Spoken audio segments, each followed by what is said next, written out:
quorum, Correct. Pamela, is that right? Okay.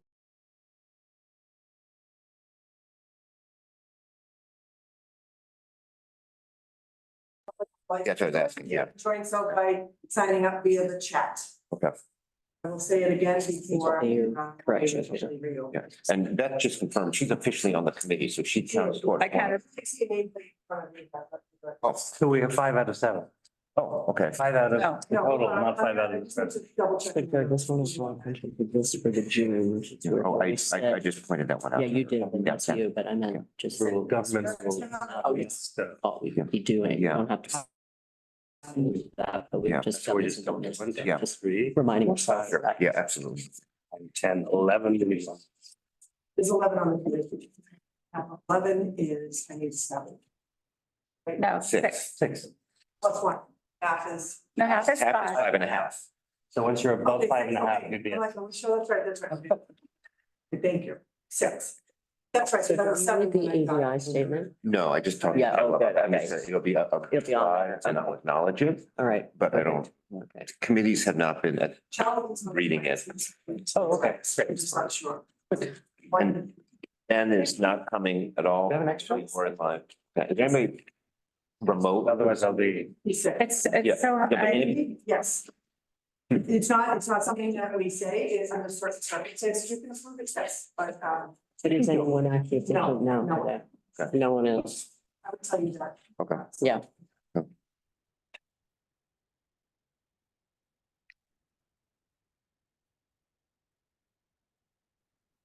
Are we waiting for Juan? So I have to wait for one. Yeah, but what about Juan? I don't know one was. And here's one. Here's one. Wonderful. Q Juan. Our forum one, very important. I need to get onto my, before you go. Do you have additional comments? Okay. do you mind if I had it from this? Thank you so much.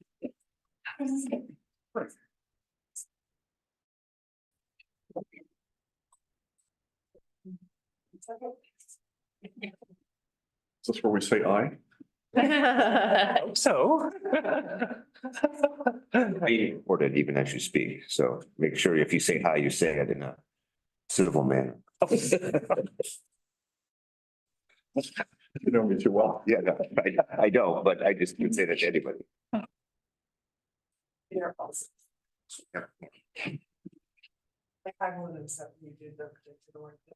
You're welcome to start. Okay. Bill, or- Call us to order. Yes, we call to order with Joe Berman and our team here at the BPL, the meeting of the Special Collections Committee. So we How do start, we advance slides? Okay, I apologize. all right, I will, welcome, everybody. I am not going to read our opening statement, reflecting our commitment to equity, diversity, and inclusion, but it is up on the screen for everybody to read, and reflects our commitment to be an inclusive institution for the city of Boston. So do you want to proceed to the roll call? So I will just for the record, this meeting is being recorded. If anyone would like to sign up for the public comment, please do so by signing into the chat. I'll read your last names. Berman, Here. Bradley will be absent. Cooney will be running late. Mr. Dames is absent. Davis, Here, Enriquez, Here. Mr. Hawkins will be absent. Ms. Johnson will be absent. Leonard, Here. Ollie Mola, yes. and Pringle. Here, We have a quorum. Excellent. The first item on the agenda is review of the minutes from our last meeting, which was November 8th, 2023. There is a very tiny typographical error in the final paragraph. I think it's in the final paragraph or second to Yes, last paragraph. Correct. Actually, the second to last paragraph, which I've relayed to Pamela, so she'll make that correction. Does anybody else have any additions, corrections, edits to the minutes? If not, is there a motion to approve? Is So moved. there a second? Second. All in favor, say aye. Aye. Unanimous. They are approved. Yeah, excellent. Thank you, everybody. All right, the next thing Do you mind if I just? Yes, please, proceed right go ahead. ahead? I'm just gonna plow ahead, so we can get to the really interesting stuff. We're trying to schedule, as you know, we had a little bit of a hiccup in the scheduling. We were supposed to meet, I think in February, we had to postpone that meeting. So well, we basically leapfrogged the February meeting over April, and we're going to do that in June. It appears from the doodle poll that Pamela sent out, and thank you to everybody who responded, that June 14th is the best date for that. That's a Friday, which is not ideal, but, and it's also 8:30 live and in person here in the, Unless you decide you want to do it otherwise. okay. For now, I think we should do it. I like in-person meetings because it's a small group and you can have a much more fulsome discussion. So we'll obviously we'll send out calendar invites, but we'll do it in person here. If you can mark your calendars now, Friday, June 14th. I think it's Flag It is Day, right? Flag Day, Yeah, Flag Day. There are a couple of noted people that Yep. would copy. Yep. So that's sort of in advance. Yeah, a few people. We couldn't find a date that everybody could make it in the first half of June, but June 14th was best. June 14th, 8:30 here. Okay, oh,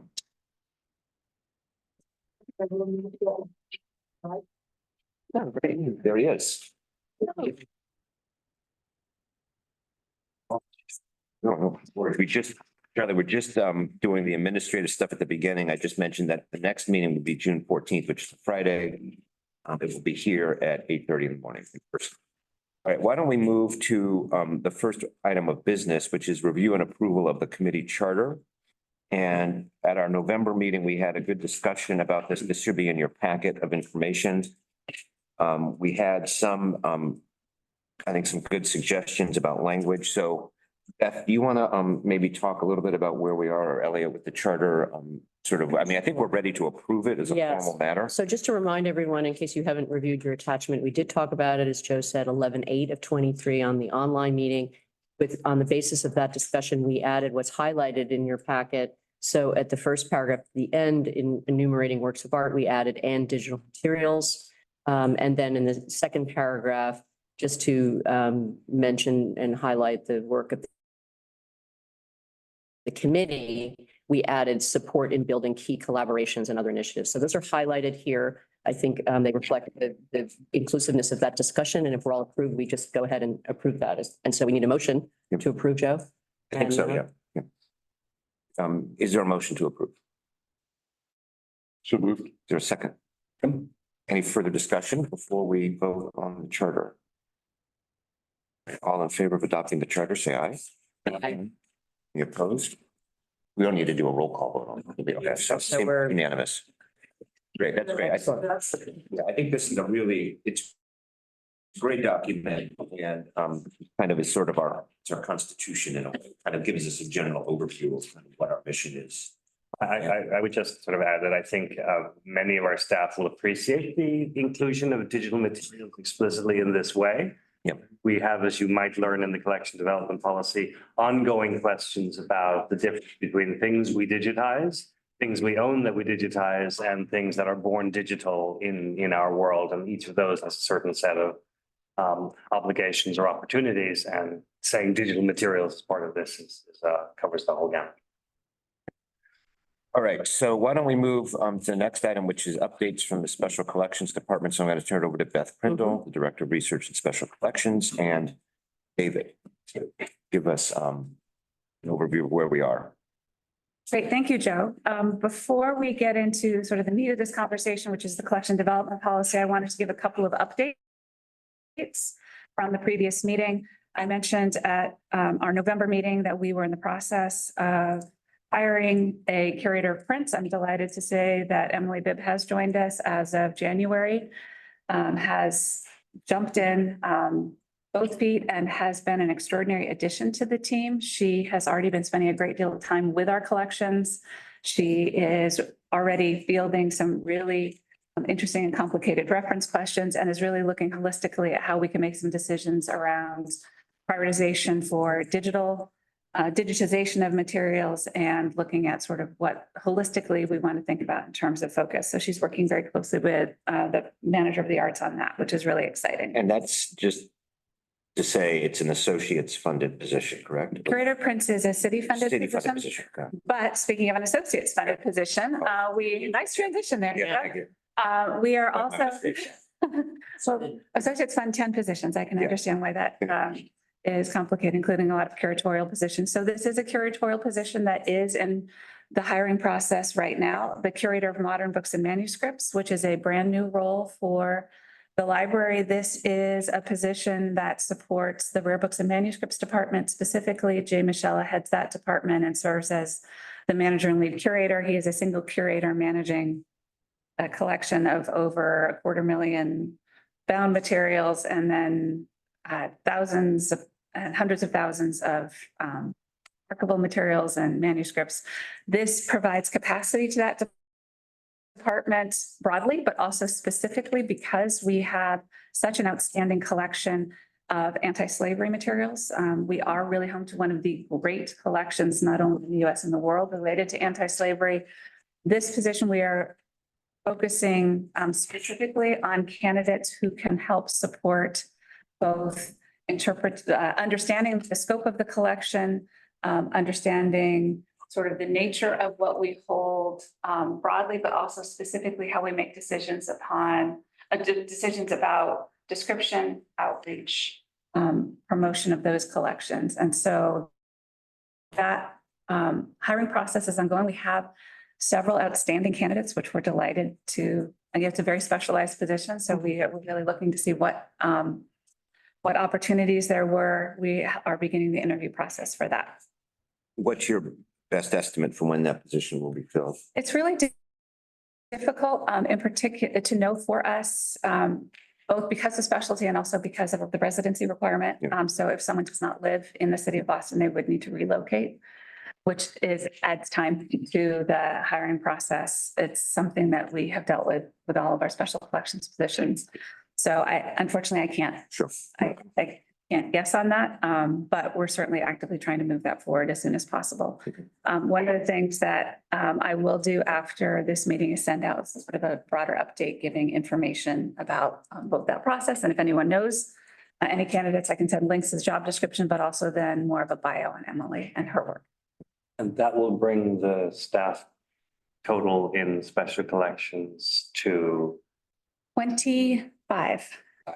and if you think back to Yeah, Jesus. 2014, Yes. just as an arbitrary Yeah. date, that would have been maybe 7 people Right. working in disparate silos. So I think this is an important milestone that we kind of have passed and are passing Right. with this last, for now, edition that basically illustrates that a lot of the journey of the last 7 to 10 years has been righting the ship, building the foundation, playing to our strengths. Not that we're doing it alone, we're doing it with the associates and the Mass Center as well. And so I think this is just a really, really significant moment.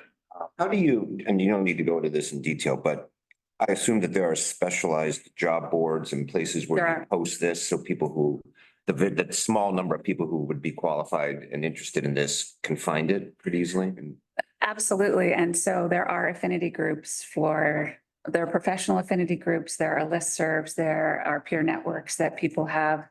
Again, our collections are so broad. This feeds very specifically into our collection development policy conversation that we're having because our collections have such areas of specialization. There are many different specialties that we need. We hadn't had that, to David's point, but because we're building the capacity on staff to do that work, they're now going to be able to make collection development decisions about these collections in a way that a decade ago we couldn't have done because we didn't have the people in order to make those. I think it's also fair to say that it's now a much more a realistically attractive place to work in a way that it would have been only so in the abstract before. I mean, the items and the objects are as wonderful as they always were, but to have a robust team that you are joining that is being thoughtful, intentional, and building a foundation for all of the engagement work that we all want to get to that will follow is, I think, is a plus. And I've seen that and heard that from your recent hires. So Beth, I just wanted to ask one quick question. Are you actually reaching out beyond the kind of usual listservs to make sure your pool is as inclusive as you can make it? Or are you seeing already that reflected in the pool of the the highly qualified candidates, because it is a very attractive position, but Right. in my own experience, I've found that often you have to go beyond what's done usually because there may be people outside of those networks that you Right. really want to attract.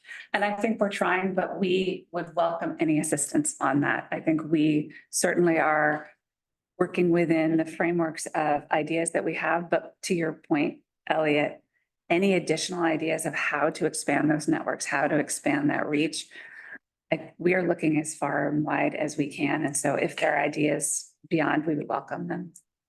The other place we used to get great results was even just putting it on the City of Boston website where Yeah. there's certain, I don't know if it's already there, but given you're a city Right. institution. Yeah. Has to be there. Okay, So good. we post on the City of Boston. Yeah. That automatically goes to places like LinkedIn and to a variety of sort of broader connections. So for example, Simmons, or so our connection with Simmons is longstanding. So that is an automatic posting.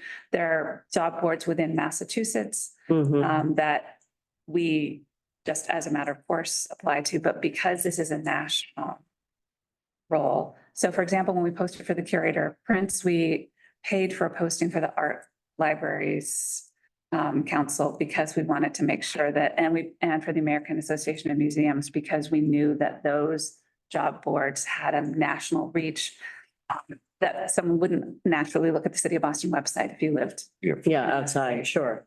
So the other place I always find is looking not at the places that you think of in non-for-profit, but in for-profit. So for instance, for me, it would have been in the arts sector, you know, whether it's dealers or colleagues that you admire in institutions that are have a range of applicants, academics, where they might be training the next generation. I always felt like they would provide me with really good people to speak with, if not, you know, the actual candidates, where to reach them. I would hope that with this position in particular, because it will concern itself with that modern period, modern, right? Yeah. But that 1800. Academic modern. Yeah, I was gonna say. Not contemporary, and specifically with the abolitionist movement materials, one would expect that there's already a diversity of people working on those materials that might find this attractive, but we have to find them. Mhm. I will say, one component of work that the Associates has sponsored around cataloging and digitization of our abolitionist manuscripts. There was a project several years ago to reach out to institutions who might be interested in making an academic or like connecting their collections to Yeah, our collections. And so I've spoken with the executive director and the head of development for the Associates about reaching out to those groups to because they had an interest in the project, they may have an interest in an internal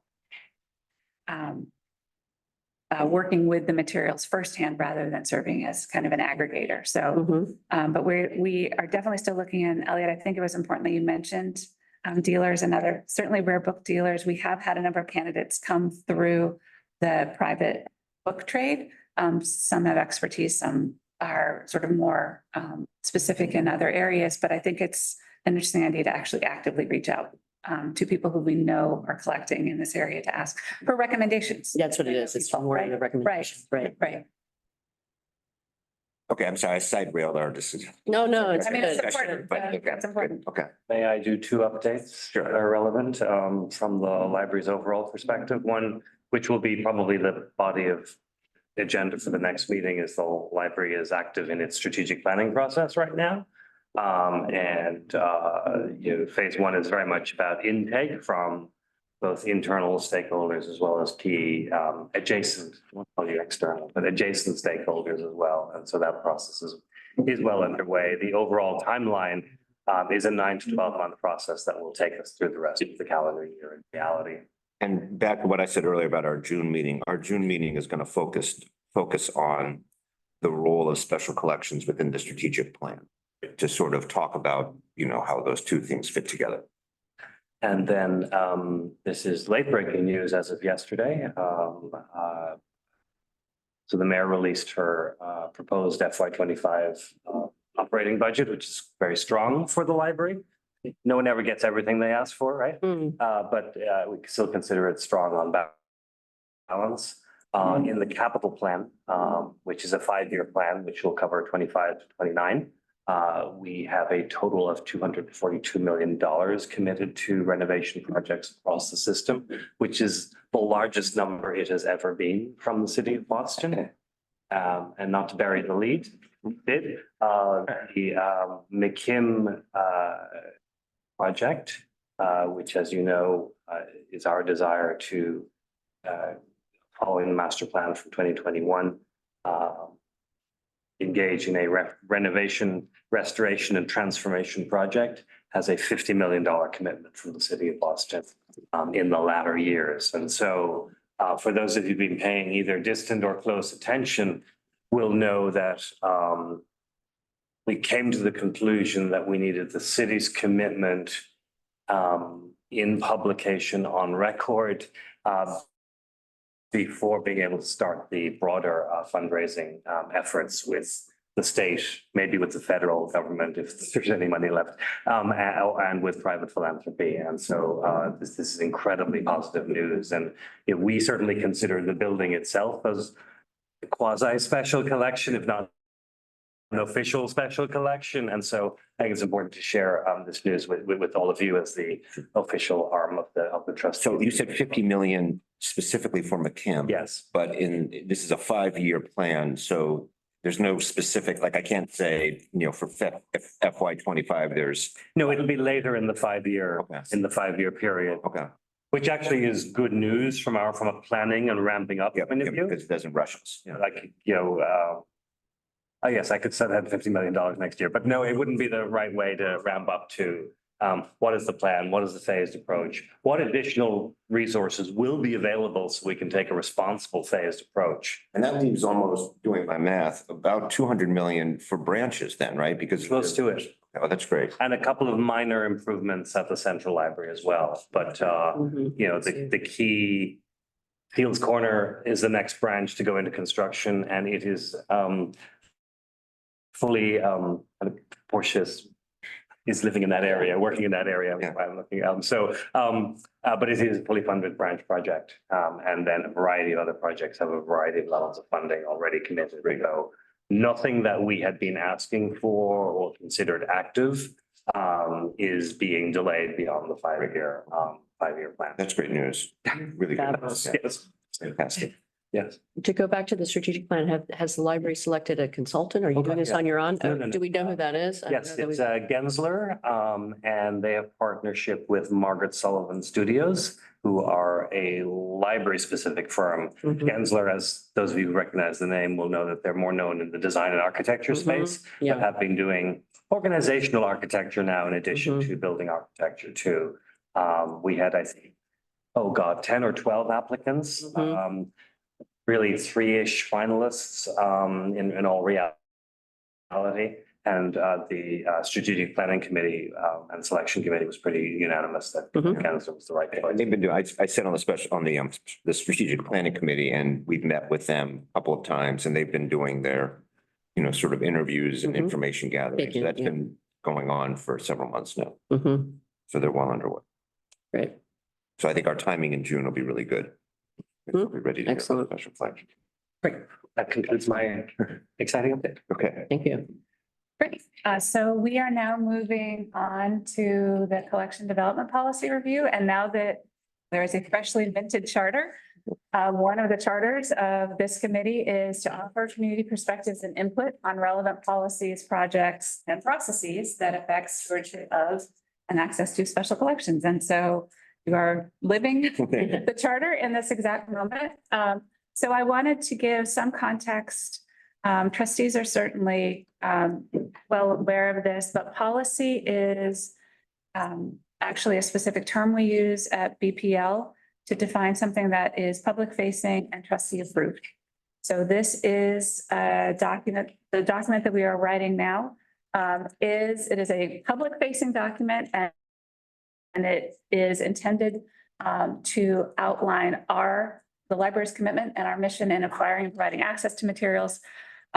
This policy will need to be approved by the library's Board of Trustees. I'll talk a little bit about the timeline, but this is something that has a very rigorous internal process before it is able to go to that. And so what is the point? So a collection development policy, it has many roles at many different institutions. At BPL, it really is about guiding us in what we acquire, what we steward, and the decisions about that in a way that is transparent for the public to understand what we are doing and why, but also for our staff in guiding how do we implement and how do we really structure our criteria for doing that. It is required by Massachusetts general law, and that was something I wanted to mention here. So having a collection development policy is something that we're statutorily. Mhm. That's right. I'm so glad I'm saying extra layer. First time anybody's ever said that ever. Really? All right. For any lawyer, not just. Pamela, please include that in the. Yes. That's cool. What is Top of the, it. what, I don't know, I forget it. I was gonna ask, why is there a statutory requirement? That seems, Because it's tied to state aid funding and it allows the Massachusetts Board of Library Commissioners to have confidence in the institutions to which they are distributing funds, that they are following their version of or implementation of best practices for the library sector. In fact, at least one of the bills currently going through the State House may explicitly require that there be such a policy in order to essentially mean that no board, no director can willy-nilly just remove items from their collection because of political or socio-cultural concerns. good, okay. And so this is actually quite timely in that regard, to be able to not only have the one we had, but have one that we can say that we have updated it, we have vetted it, it is for the current moment. So you just- It doesn't need the specifics of that. Yeah. But it does, it does need to You be. need to have a trustee approved policy. Yes. That's good to know. So there is literally a reason. The point is made right up front that this is a dynamic document and will be reviewed and updated. So it's not to be just put into the archives. Which is Right. Very. Right, and we'll talk a little bit more, Charlie, about how next steps after this policy, how it gets implemented. I would just say that the collections for all not-for-profits that are collection bearing and holding for future generations, this is also part of your best practices is how to shepherd and steward this. So the document is essential for, in a way that being part of your accreditation, let's say, as a not-for-profit. Without it, you can't say you really are in control of everything. So it's part of your audit, if you will. You need to be able to know what's under your care. It's part of your scope, your requirement for your mission. And as a public institution, I think that's underlined. Yes, even more so, yeah. So, sorry for all the words, but I wanted to give you sort of a sense of the why. As we've talked about, it is a document that is required. Charlie, you mentioned it needs to be reviewed frequently. We have not.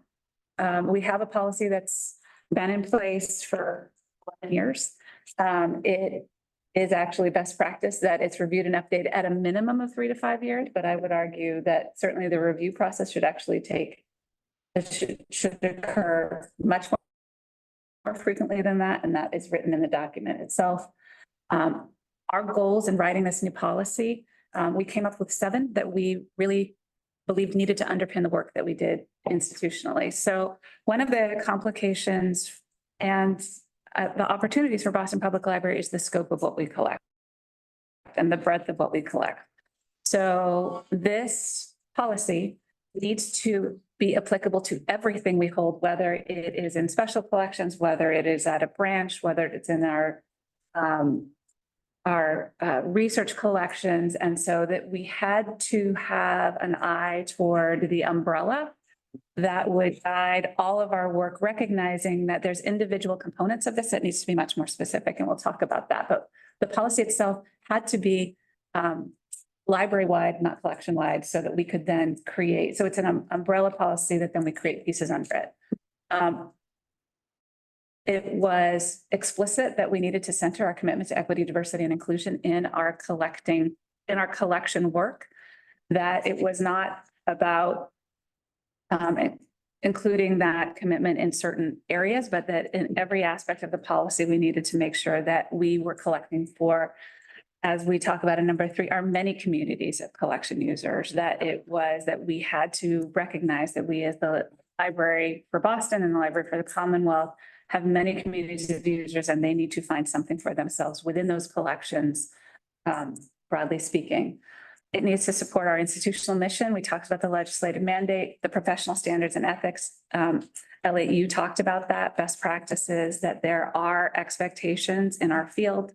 And actually how one manages collections. It needed to be useful and people needed to understand the why.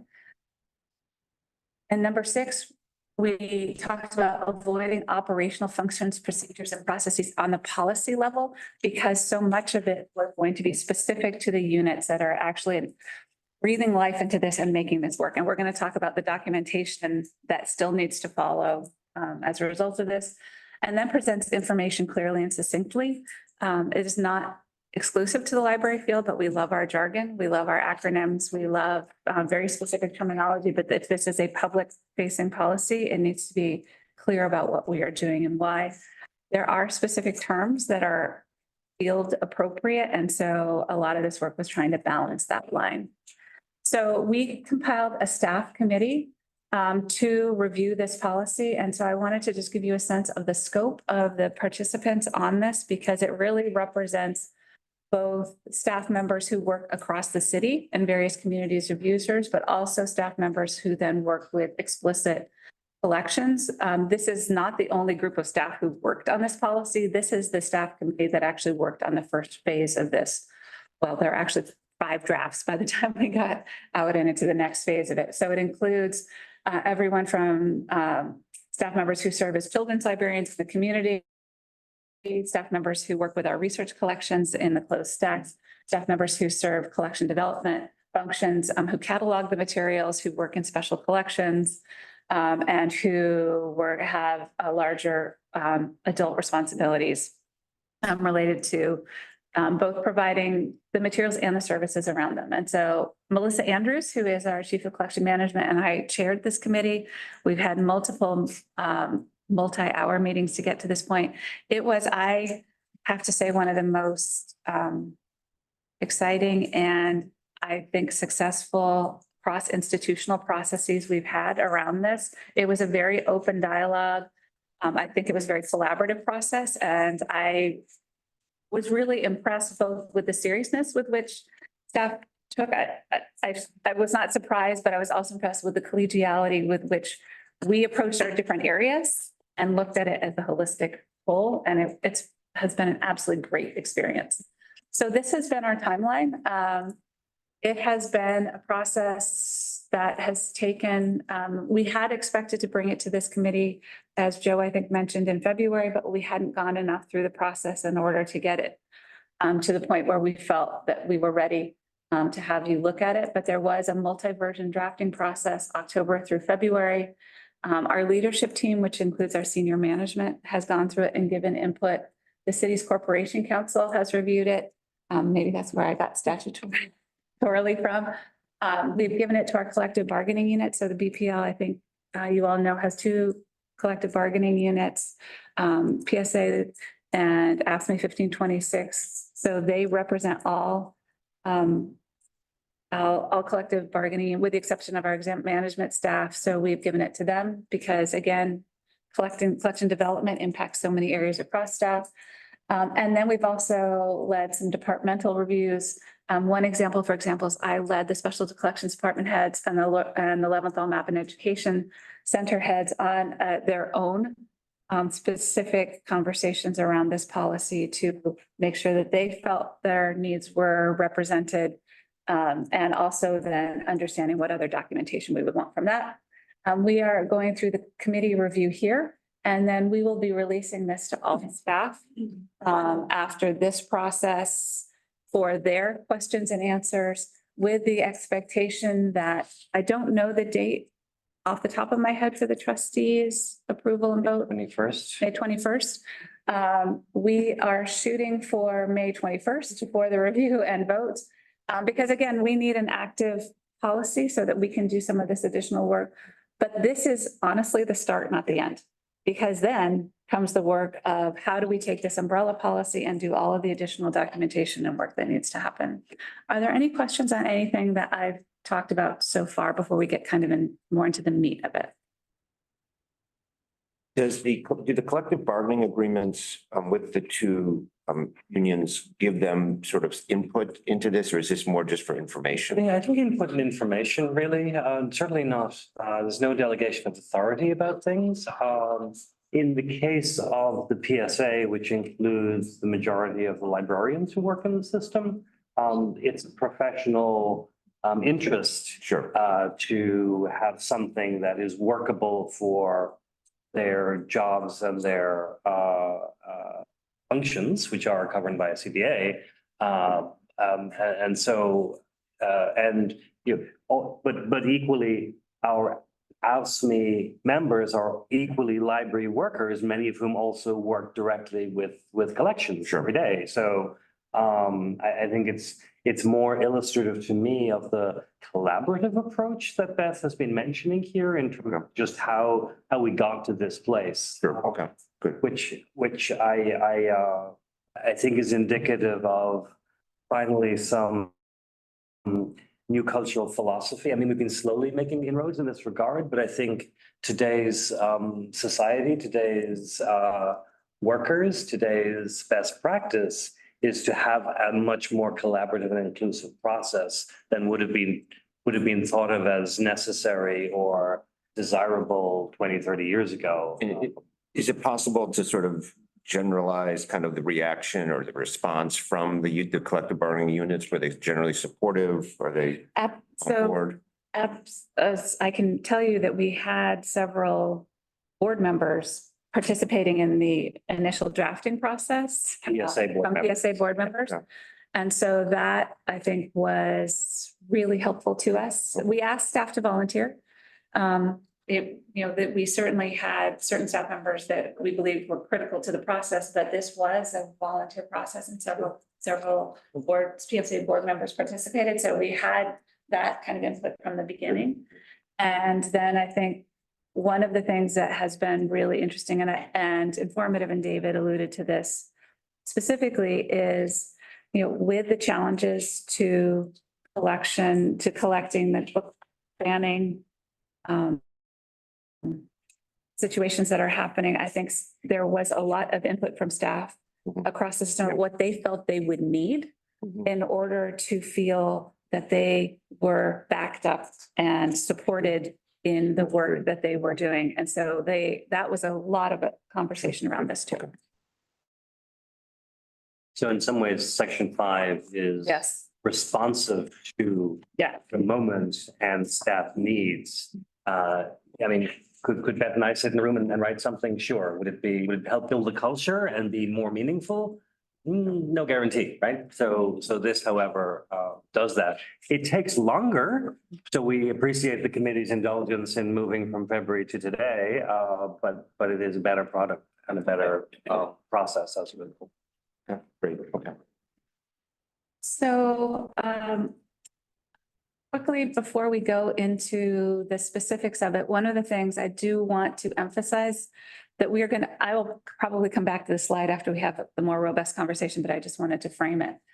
Once we have the collection development policy in place, one of the things that in particular came out of the conversation with the special collections heads and the 11th LMAP and Education Center heads are what are the additional things that we will need, right? So there are broad scope and criteria, but as it relates to our specific collecting areas, whether it's archives, arts, which includes our print collections, photo collections, fine arts, music, the 11th LMAP and Education Center, Rare Books and Manuscripts Center, Research Collection, there are much more refined, specific criteria, strengths of collection, areas of focus that need to be developed. And that I think is, again, that is work that will happen, and that is work that I would expect to come back to this group as that is developed. But there are also then specific operational things that we are working on after this, as this policy is being developed. We know, for example, preservation and conservation review processes. documentation and the process around acquisitions, and then jumping to the end, what is the reporting and budgeting that is associated with that? Our deeds of gift, access and privacy requirements, because we have, particularly in archives, but in other collections, things that have personally identifying information, things that are in copyright, those are things that we need to be very explicit about when we take things into our collection. The accessioning procedure documentation, a healthy collection, Elliot, you and I have had this conversation, a healthy collection is one that is constantly reviewed for what does it fit within scope, does it not? What are the responsible ways that people approach collection building and maintenance over time? And then digital permissions is also a huge area, not only with digitizing what we have, but collecting, this group has talked about it, collecting born digital, collecting, what is it that it means to have this available? And then the last thing is we did a scan of peer documentation that was public facing, and we had some peer connections. But this again is something that we'll be talking about, which is if this committee has, as we develop all of that additional documentation, if you have connections for us, even at these institutions or others, we are looking for building the broadest possible sort of look at what's out there as we look to building that. I can maybe use some connections at the Clark Museum. Fantastic. That's Yep. helpful. It is worth, I mean, that while functionally we know what we are as a public library, that's a research library, in many cases, we end up having just as much in common with a given museum. Yes. Archives, or a library or gallery for that matter. It does, but by no means exhaustive, Yeah, no. right? And in some cases, it was what we had access to that was publicly available for them, but there may be some operational things that, depending upon the privacy or nature of it, that they might be willing to share if we have connections. So I am now going to turn it back over to our chairs to lead the discussion of the draft policy as you see here. So thank you, Beth. Maybe, Joe, I'll just start a bit and just Sure. comment a bit on what you said, because I wanted to highlight for our committee that a healthy institution in terms of what we talked about on our preparatory meetings for this meeting is that I feel often it's misunderstood in the public domain. In other words, we don't want to leave for future generations unattended collections that haven't been carefully looked at, because it really does end up dominating as time goes on. You know, you can imagine if this policy hadn't been reviewed for the last 11 years, now Beth and the team with David and everyone else is able to really put deaccessioning, as we just saw on that last slide, up as a way to not, as I say, leave these enormous burdens to future generations to take care of. So I just want to put that in the best possible light, and also thank Beth for walking us all through this part of what got us to here. And I would just say that I think it's always effective to do your own internal work on a collection development policy before you then end up collecting all of these templates, because there may just be best practices for you to deliver the information you need to in an efficient way. And so I think we were going to open it up, as Joe and I thought, with you, Beth, to seeing if anyone had these opportunities to send in those parts and templates. They don't have to be specifics, but templates. So we sent you out some questions that we'll start with Joe. And then we wanted to also be sure that people, if you had comments just more generally, this is the place to do this, but know that we are all being recorded. So we want to make sure we're in the best public base for the Boston Public Library Committee as we can be. Thank you. So y'all did your homework. You can turn in your essays now on the questions.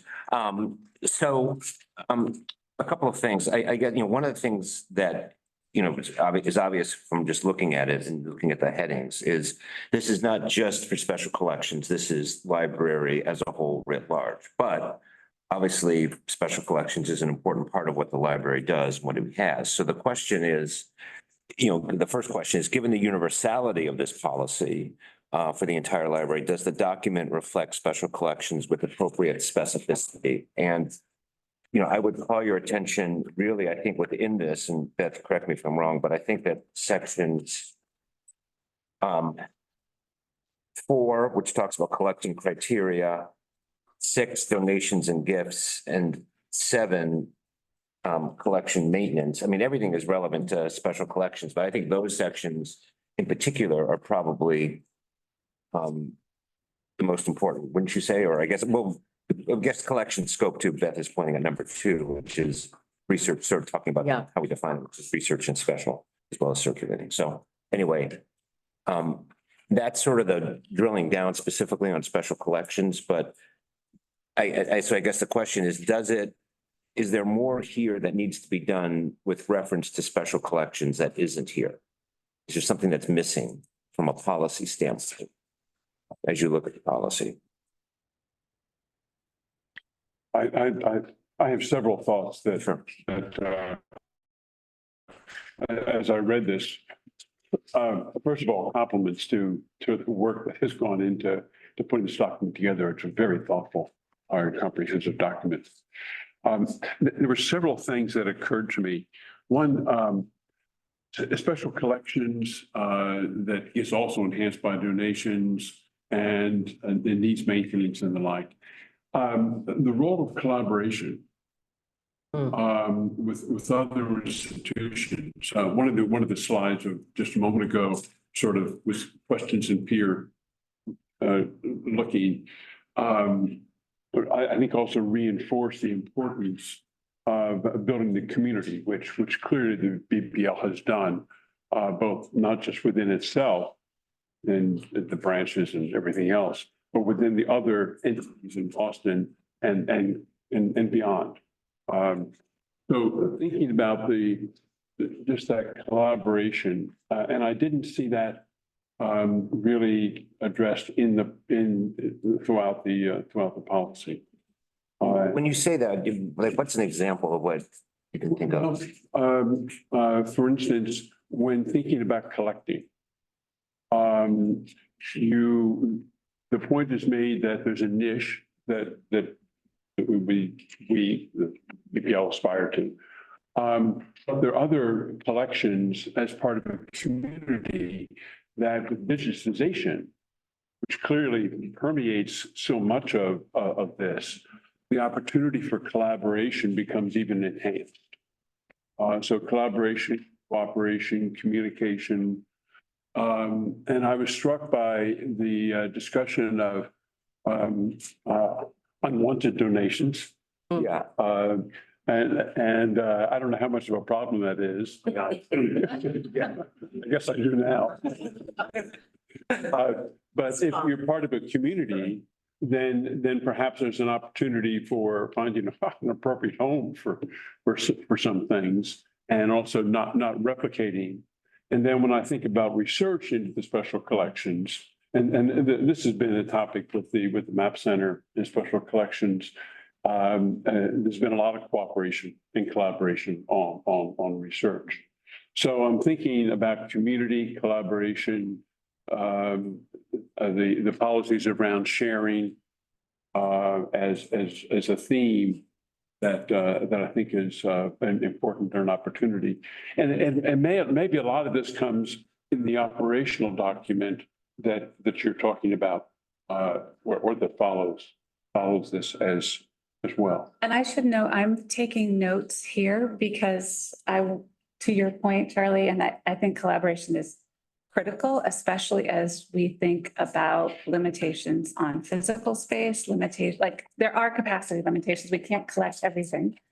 Yeah. But being explicit about where we are making those connections. And I'm taking notes to your specific point, because even at the policy level, nodding to that, but making sure anything operational, if it is not here, then we have the plan for where it is down.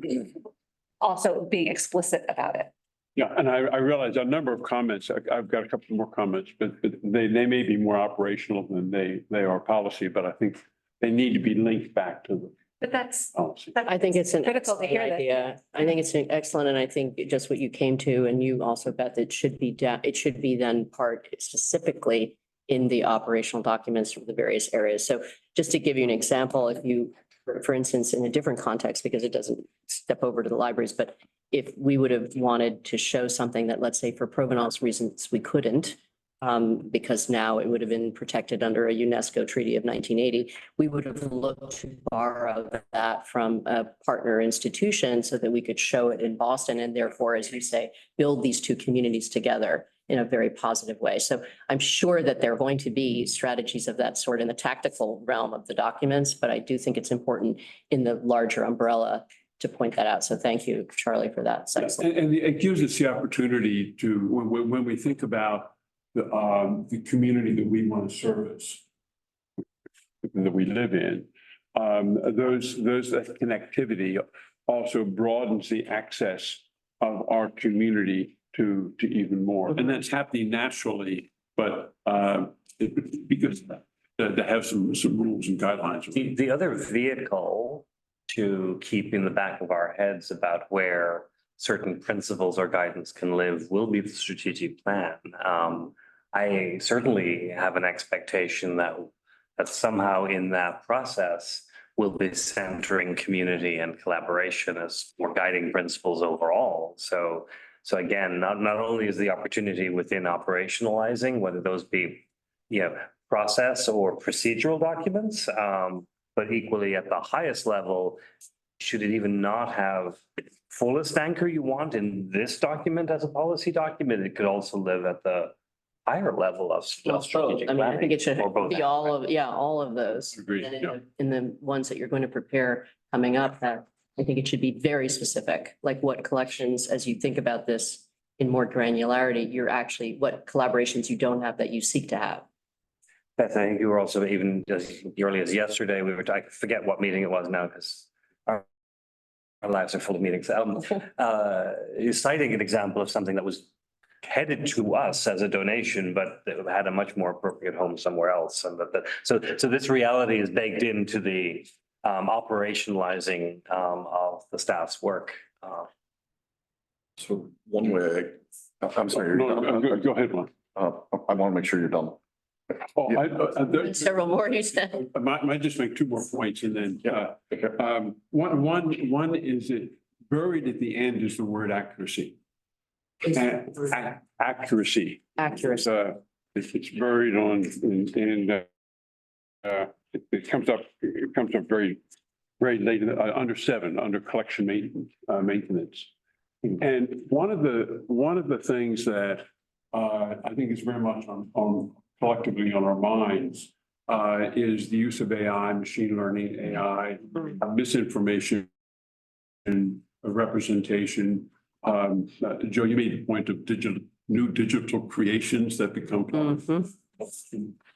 And I don't quite know the answer to what I'm suggesting, but somehow this issue of accuracy relates to trust, relates to the belief in access and the broadness, the diversity, and the inclusiveness of our collections. I worry about that a lot. I think we all do, about the accuracy of the information. Mhm. Can't do anything on the past. That's what it is. But how it gets represented, we can. So I raise it. I think accuracy is important throughout the policy. And I think it's going to be one of those things that we're going to get better at when we do the next edition. But it's something that came up in my mind a number of times. It's an excellent point.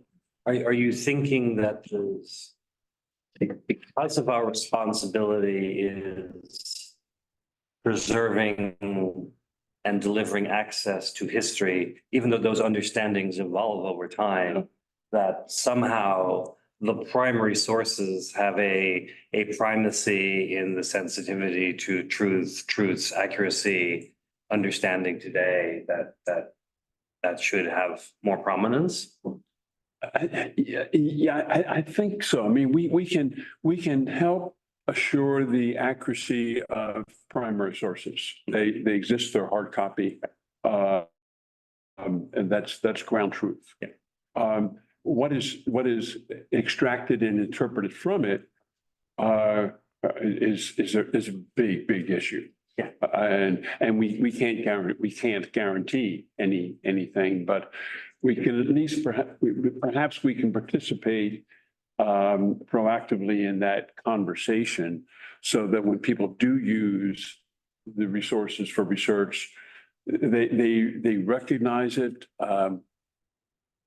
I think it's and an excellent point. I think it's I'm not sure where to. Well, Yeah, I fine. think what you brought up, Charlie, could be then put back to Beth in a positive way. For instance, think of we have lots of collections of photographs. So you heard online about this issue about Getty Images and what constitutes an appropriate AP with the recent, whatever it was called, I forget, with the Princess of Wales's photograph that she doctored. So anyway, not to go down that path, but to the point about the library, Boston Public could be a leader with a conversation about how to review, let's say, the best practices of Getty or wherever else they are being held at present to make sure that whatever we're actually putting in these collections are meeting those criteria at the moment, and they're going to probably evolve. And the same thing for As best we ChatGPT, can. for document as digital archives. I think it's really going to affect the team here at the library that's dealing with the digitization of whatever online, YouTube videos or whatever it's going to be that can be doctored or proved to be not I think that original. we want to know when we're in the realm of play and nuance and exploration and, fun deep fake as a, learning tool for what technology's power is. But we want to also not pretend that that's nonfiction. This is fiction. This is our division of how things are organized. So, yeah, I think centering this topic is. I think it would be important. It's a difficult topic. It's going to evolve, so. And just two other quick things. One is cybersecurity. Right. I worry about that a lot, particularly as we undergo this massive transition to digitalization. We're responsible for the ownership of the things that we own. So the cybersecurity, I can imagine is, I could imagine being problems. I'll just leave it at that. We've lived it. We now have a cybersecurity person on our IT staff, which we never had before. That's true. And Under the Don't Waste a Crisis moniker. So yes, which is wonderful. And we do have a collection security policy that does include digital assets. And it was approved 2 years ago, I would say, and we are reviewing it again this spring. And that is an important thing to re-emphasize because we're looking through it. including some parts of that policy document that are not public for obvious reasons. Yeah, no, that's good to hear. And the last thought I had it occurred to me is that, as we undergo this digital transition, the tools that will be available to facilitate access to the digital are going to be very dynamic. They are very dynamic. We are seeing them change and evolve in real time. So the suggestion is and maybe this is an acknowledgement, it could be operational, to be aware of the evolving tools that are specifically around access and making what we represent as a broad library accessible, and that's going to get better and it's going to change fast. So Charlie, that's really important. I think in the IT position that David, you described, maybe that. Go ahead. Well, I was just going to say, one of the things that we've had a lot of conversations about are obsolete formats and collecting things that we cannot steward over time because the mechanism to access that information, whether it is VHS tape or right, floppy disk or right, but early AV material. exactly. So we have a responsibility, and many things that, for instance, are on magnetic media are much more prone to. They're much more fugitive and require much more ability, for instance, to maintain them, whether it's in cold storage or specific access requirements around them. And we have to be confident that what we take in, we can provide access to today and in the future. And I think format-based things, we are dealing with formats that are already challenging for us now. Architectural records is a perfect example of a format, or actually multiple formats that are challenging, but we have those collections already. So how do we deal with them? But also then how are we making decisions? For example, if someone wants to give us a bunch of reel-to-reel tapes, do we have the ability to actually steward them and make them accessible over time? And that really, I think, does feed into the access to the physical thing and then the access to the digital thing if we digitize it. Because if we digitize it, there's also an enormous resource of data that we are responsible. It is an expense and a responsibility over time that we accept. It's not just it comes in and you're done. If you are collecting things, particularly high data uses like video, that we have to make sure that we have a plan for what they look like. You're saying the format itself may be important, right? The fact that it's on reel to reel. Right, Yeah. exactly. Right. It's not enough just to say, okay, we're going to digitize it because that preserves the content. Right. It's just the form, but sometimes the format itself is important. And there's a digital stewardship plan that has to take place because of the various migrations over time. You have to have a plan for the future. If you think about every 3.5-inch disc you have. Right, yeah. So, and I assume this is all, Charlie, these are great ideas. I assume this all gets fleshed out at sort of the more granular level below the policy, right? This is more operational, I think, but maybe some of this needs to be in the policy Yeah. itself because as a Some guy. highlight, A reference. a reference to it and then specifically, I'm only mindful of our time because it's 9:30. We did hold ourselves to 75 minutes. We haven't heard from Portia. We haven't heard from Juan who are here. We also have the online community. I don't know how many are there. So I'm just wondering if we, maybe Joe, want to give ourselves a sure. little more leeway. Yeah. Because this is an important Yeah. discussion. We don't want to miss If hearing we from go everyone. over a few minutes, Okay, people have to just want to leave, they be can, but. we mindful may- of that. yeah. Hold on Okay, to. okay, good. But you guys, I mean, Charlie, I don't want to cut you off. We don't want to cut you off, but. Not at all. Yeah. Portia wants. This for the. But I do think these are worthy of thinking about. Sorry, Portia. So I think one of the ways you pressure test a document like this is you start with a world-class library and a world-class team that's improving what's already world-class. And part of what I think you want to ask is what's different, and then pressure test the document. And when you're thinking about that, you know, there's two things coming at us very quickly. One is climate. And it's, you know, it's such an important change for the world, and we're going to see changes that are just really important. And collecting what's happening is just going to be an incredibly important document, especially why we didn't do something about it. Because in the way that we look back at the 1800s and say, how could you have permitted this? We're going to see that on file, and it's just really important to do that. The second thing why we should pay attention to climate is 1,000-year events, 10,000-year events are becoming common. And we just have to make sure that, you know, we're assuming this is not going to become Venice because of a hurricane. It's not tomorrow. Right. And we just have to make sure that the special collections are high enough. And I think they are, that even under unprecedented stuff, and you have to make sure that the stuff that you really care about. I'm thinking about that incredible walk we took through the morgue, the archives downstairs, and just thinking about, okay, you know, what in there is so core to who we are as Boston that it should be a little bit higher up. I'm just Like literally higher up. Yeah, physically. Right. next implication of that is there are going to be collections. Forget about Boston.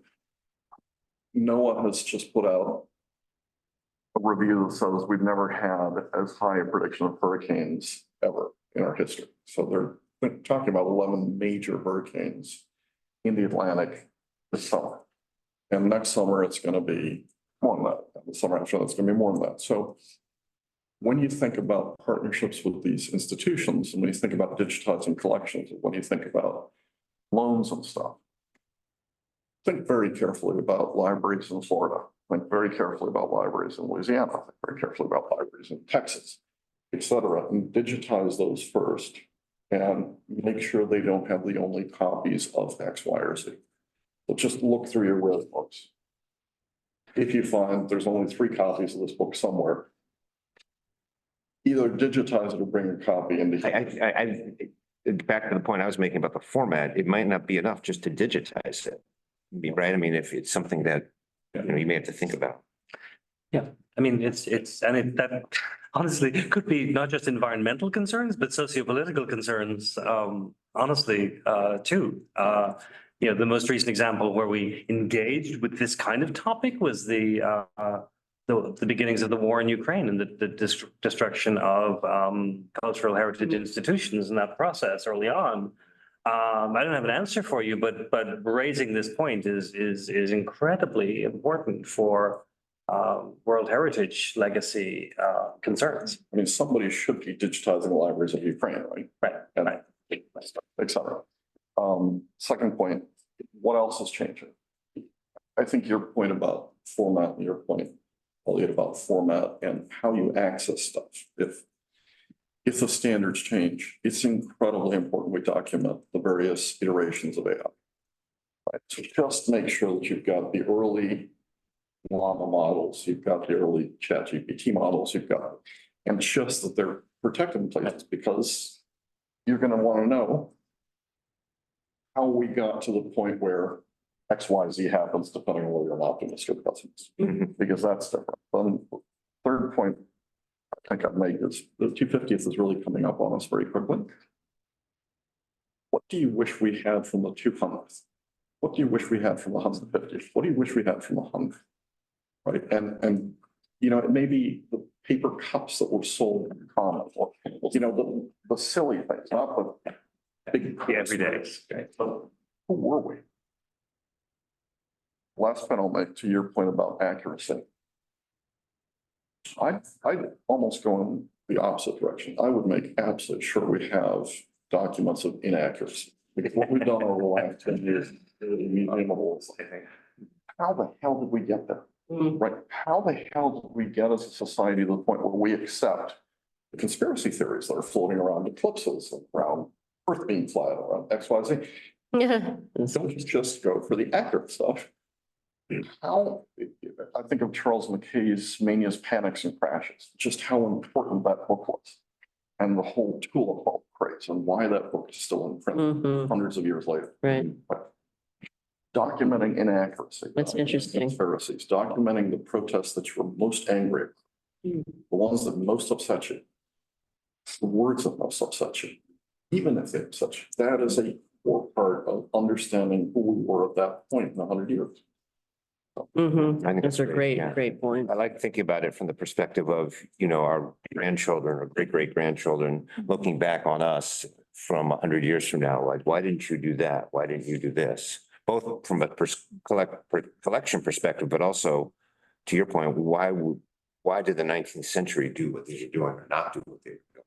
Just to sort of document that. That's really important. So Juan, I also love, because I think it's such a community engagement activity to ask people, what would we have liked to have had for the 100th, what would we like to have looking back?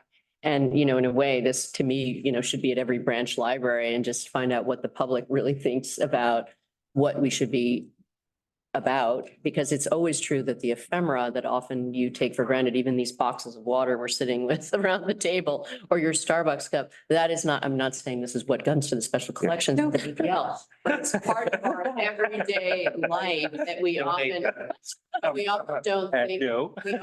We often don't think about it. And, the collection, I came out of the print department at the Met, in fact, had a curator to the early generations who very much believed in this and was enhanced by having the fact that we had everything from early 15th century woodcuts that were pasted into Bibles, but we also had baseball cards. And so they were the first institution to commit to printed trade cards. They weren't specifically for baseball cards, but 350,000 plus of these printed trade cards, which were produced here in Boston. So presumably Boston didn't accept them, but the Met did. So anyway, that was my good fortune. At this point, we think that the city archives actually has a quasi-robust set of ephemera from that particular period, but I think we have an opportunity as two city agencies that are separately charged with preserving some of our city history, like to articulate what that partnership really. Well, I would think about the state archives as well. Yeah. right? I mean, I think that's- Interesting. that's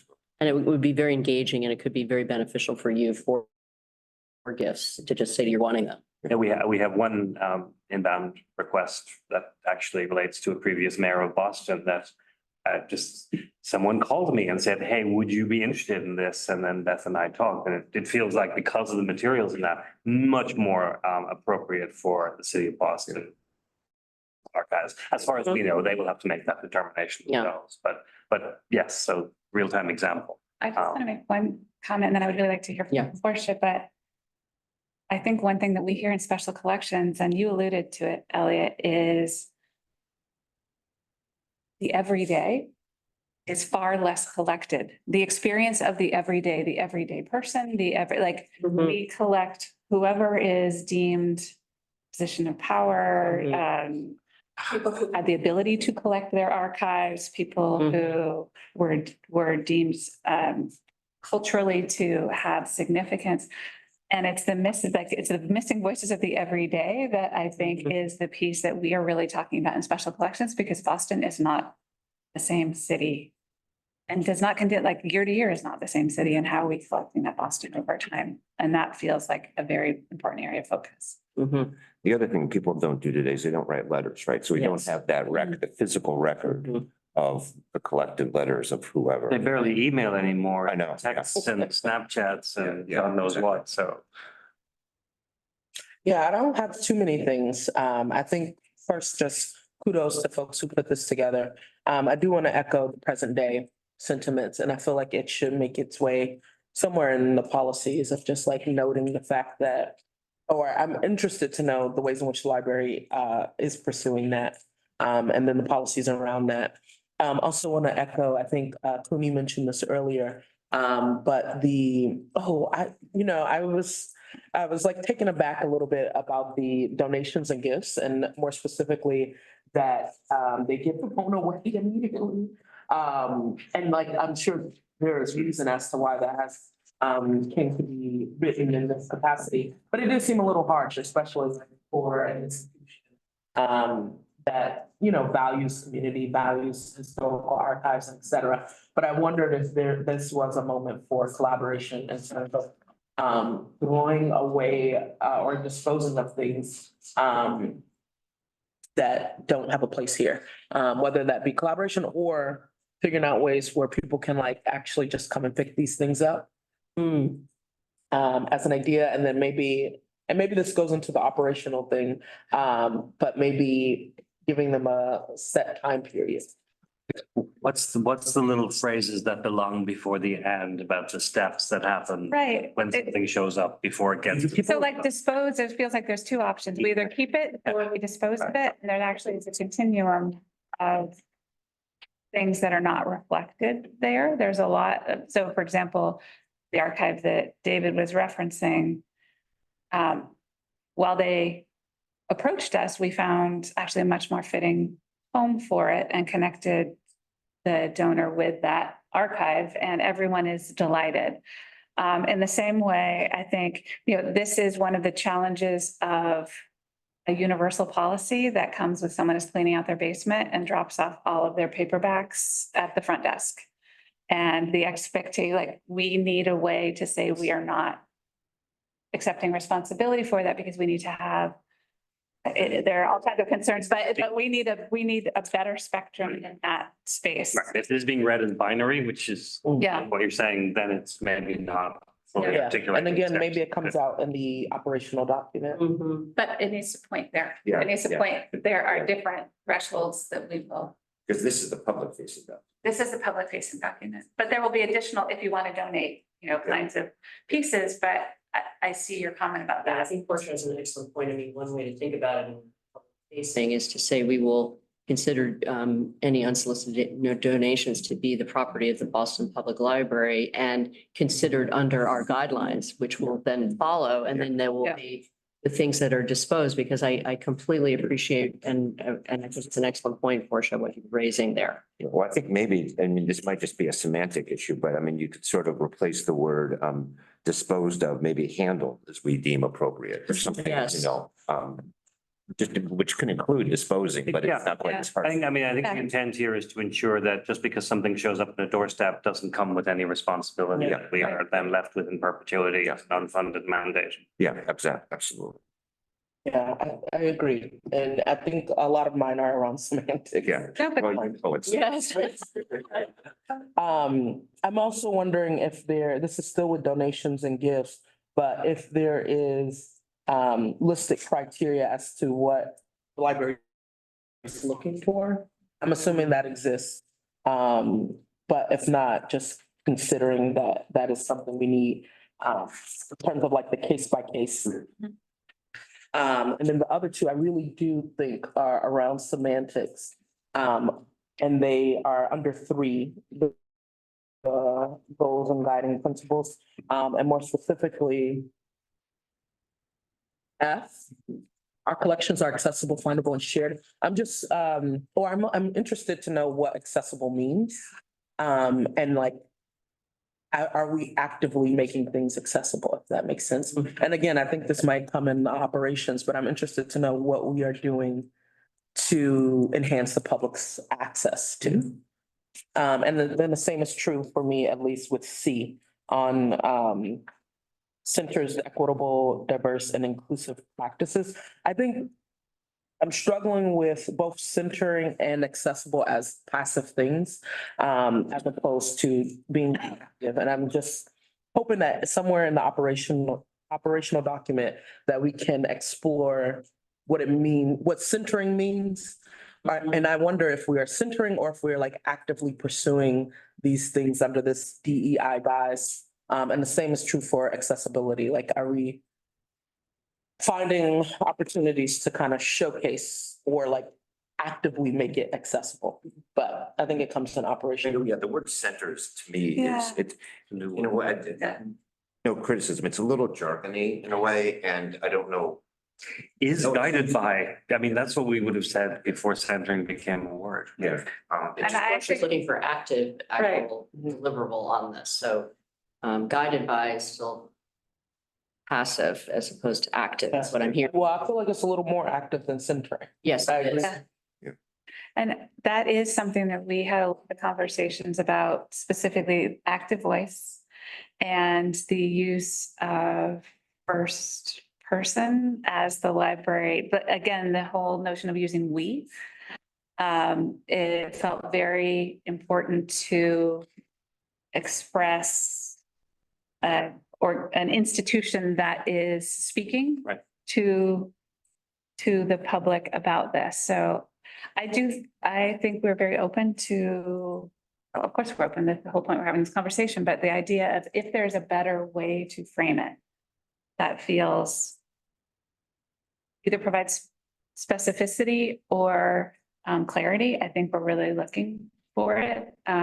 Access is a term that means 10 things here at the library, right? It means, can you find something in our catalog? Can you take something off a shelf? Can you discover it digitally? Can you physically get into the building and get the services that you need? I think when we were thinking about collection development,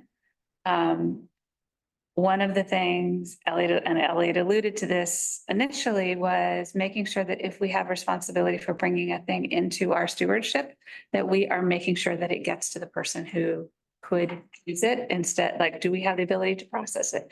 Do we have the ability to catalog it? Do we have the ability to deal with preservation issues around it, or make sure that it is something that we are highlighting, that you can discover it? So again, we were trying to make that word do too much, but that is where we were headed. Also, access also has a more technical meaning within the library profession about, things being available to use.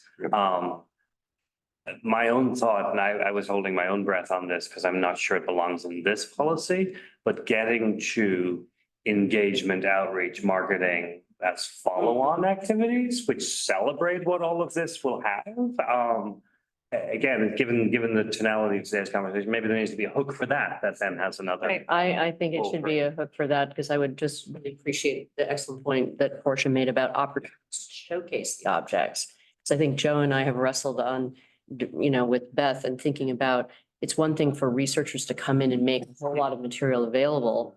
And that's one subset, but often those new or not aware of what's here need the opportunity to have professionals at the library or those helping those professionals, however, advisory committee, whatever they are, to say, these are important documents or objects that we need to push out to the community because we're not going to get the same results if we just rely on researchers who are pursuing personal projects for a variety of other reasons.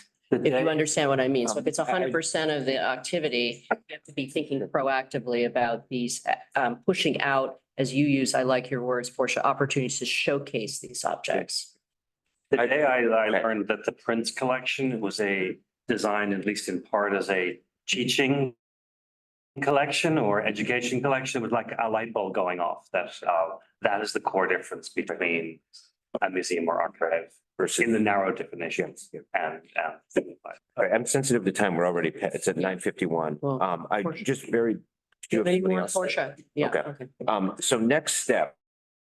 Because I think that's really important. You had a slide, Beth, that showed kind of where we're going from here. That with respect to the policy, but once the policy, I think you're gonna make some revisions to the policy, the trustees will do its thing. And these, I think, this is really where the rubber meets the road, if I can use a cliche, because it's really gonna be in these operational documents. And I think there will be a role for this committee, informally and formally, to look at some of these as we go forward. So I think that's for this group of people, that's the next step in this. And so Elliot, if it's okay with you, Yes. I think we should probably bring this item Yes. on the agenda to a close. Yes. Unless somebody else has anything else that they feel like they want to add, but obviously Beth and David are available. Is there any new business? Is there public health? Any new business? I do have one public comment. Okay. Jay, can you open Louisa Cassette's microphone? You find one more, but since last week. Her microphone will be turned on. Sorry, it was the background, the Zoom was the background to your slides, so go right ahead, Louisa. Good morning. Morning. Hi, sorry, if I'd realized my name was going to be put up, I would have included a last name. This is Louisa Bassett, the Executive Director for the Associates. It's been a pleasure to listen to all of the insightful thoughts that you've all put into the collection development policy here. I'm excited to see this moving forward. I just wanted to give you two quick Associates updates since the Special Collections Committee and the Associates share the same passion for the collections. The first is that Literary Lights is coming up on Sunday, April 21st. And that is where we raise the bulk of the money that goes into supporting the 10 positions that the library funds, that the Associates funds in the Special Collections Department. If anyone is interested in joining us, please reach out to me this week. We are finalizing our headcount for the hotel. Pamela can put you in touch with me. And the other thing I wanted to mention is that the select group members of our board of directors are meeting with Gensler today for the strategic planning session. And I just wanted to thank the trustees and the library management for the opportunity for the associates to be involved in that process and to share that I'm impressed with the consultants' questions that do seem tailored to who the associates are and have an appreciation for what we're hoping to contribute to the library. So those are my two quick updates. Thank you. Thank you. That concludes, Is there anything else? Do we need a motion to adjourn? We just adjourned. All right, we're adjourned. Thanks, everybody. Thank you. Yeah, thank you. Thank you. That was Samra. Yeah. We still, are we no longer recording? Yep. Jay,